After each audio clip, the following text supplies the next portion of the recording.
अस्सलाम वालेकुम, मेरा नाम डॉक्टर समीन फराज है। मैं एक प्रैक्टिसिंग गायनेकोलॉजिस्ट हूँ।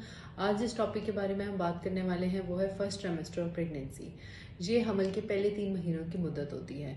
हमल का जो टाइम पीरियड है वो है 9 महीने का, जिसको हम मुख्तसर डिवाइड कर देते हैं 3-3 महीनों में। पहले 3 महीने के बारे में आज हम डिस्कस करने लगे। पहले 3 महीनों की बात करें हम तो उसमें सबसे पहले तो ये है कि जब भी पीरियड्स मिस होते हैं लड़कियों के, बहुत यंग लड़कियां होती हैं, उनको समझ नहीं आती है कि करना क्या है। जब भी आपके पीरियड्स मिस हों तो घर पर जो आप टेस्ट परफॉर्म कर सकते हैं वो है यूरिन प्रेगनेंसी टेस्ट। ये एक टेस्ट है जो आप अपने पेशाब के ऊपर परफॉर्म करते हैं, और जब आप ये अपने पेशाब पे परफॉर्म करते हैं और ये आपका पॉजिटिव आ जाता है तब आपने अपने फर्दर कंसर्न गायनेकोलॉजिस्ट के पास जाना है और उनसे फर्दर जो है अपने फर्दर टेस्टिंग, फर्दर चीज़ें प्रोसीड करनी है। अब उसमें जो सबसे इम्पॉर्टेंट चीज़ है वो है कि आपके कुछ बेसलाइन टेस्ट हैं वो होने बहुत ज़रूरी है, जिसमें आपका CBC आता है, जिसमें आपका HB स्टार्टिंग ऑफ प्रेगनेंसी में ही पता करना ज़रूरी है, ताकि हमें पता चल सके कि एनीमिया स्टार्टिंग से ही तो नहीं चलता आ रहा या कुछ भी। ठीक है, फर्दर ये है कि थायराइड के टेस्ट, यूरिन टेस्ट, ये कुछ बेसिक टेस्ट हैं जो आपने करवाने ही करवाने हैं। इसके साथ साथ जो सबसे ज़रूरी है वो है सप्लीमेंट्स।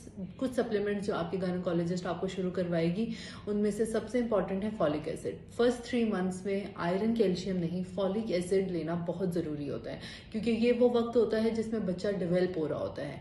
इसमें फॉलिक एसिड जो है वो बहुत ज़रूरी होता है, जो हर ख़वातीन को कंसीव करने से पहले ही स्टार्ट कर देना चाहिए। अब फर्स्ट ट्राइमेस्टर में जो सबसे इम्पॉर्टेंट चीज़ें हैं वो तो मैं आपको बता चुकी हूँ। इससे भी ज़्यादा इम्पॉर्टेंट जो चीज़ है वो है एक अल्ट्रासाउंड, जिसे हम शुरू के महीनों में जो अल्ट्रासाउंड करवाया जाता है वो होता है डेटिंग स्कैन। इसका वर्ड ही बता रहा है कि ये डेटिंग स्कैन है। अब इसकी क्या इंपॉर्टेंस है? इसकी ये इंपॉर्टेंस है कि कुछ खवातीन होती हैं उनके पीरियड्स रेगुलर नहीं होते, उनको अपनी डेट ही याद नहीं होती है कि उनको लास्ट टाइम पीरियड्स कब आए थे।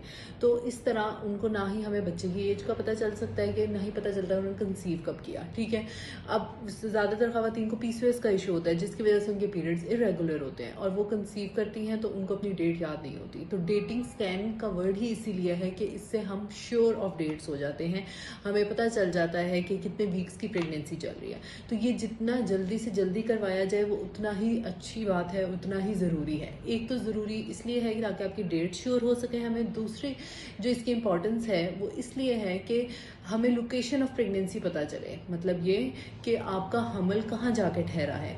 अब हमल बच्चा दानी के अंदर ठहरता है, ज़्यादातर यही होता है कि बच्चा दानी के अंदर ठहरता है, लेकिन कुछ इम्कानात ये भी होते हैं कि बच्चा दानी में ठहरने के बजाय वो ट्यूब के अंदर जाकर ठहर जाता है, जो कि एक ख़तरनाक बात है। इसकी जितनी जल्दी तशखीस होगी उतनी ही जल्दी इसका ट्रीटमेंट शुरू हो सकता है। ठीक है, क्योंकि जो बच्चा दानी के अंदर हमल ठहरता है वो तो नॉर्मल जगह पे है, ठीक है, वो ग्रो करेगा, वो सब कुछ होगा, वो नॉर्मल प्रेगनेंसी की तरह चलेगा। लेकिन अगर आपका हमल ट्यूब में जाकर ठहरा है तो ये हमल आगे नहीं चल सकता। अगर आप इसकी जल्दी तशखीस करेंगे तो अद्वियात के जरिए इसका इलाज कर लिया जाएगा, लेकिन खुदा ना खास्ता अगर आप अल्ट्रासाउंड नहीं करवाते, आपको हमल की जगह का पता नहीं चलता और आपका हमल ट्यूब में जाकर ठहरा होता है तो वो ट्यूब फट भी सकती है, और जब वो ट्यूब फटती है तब जो है वो इमरजेंसी कंडीशन होती है, जिसमें माँ की जान को भी बहुत ज़्यादा खतरा होता है।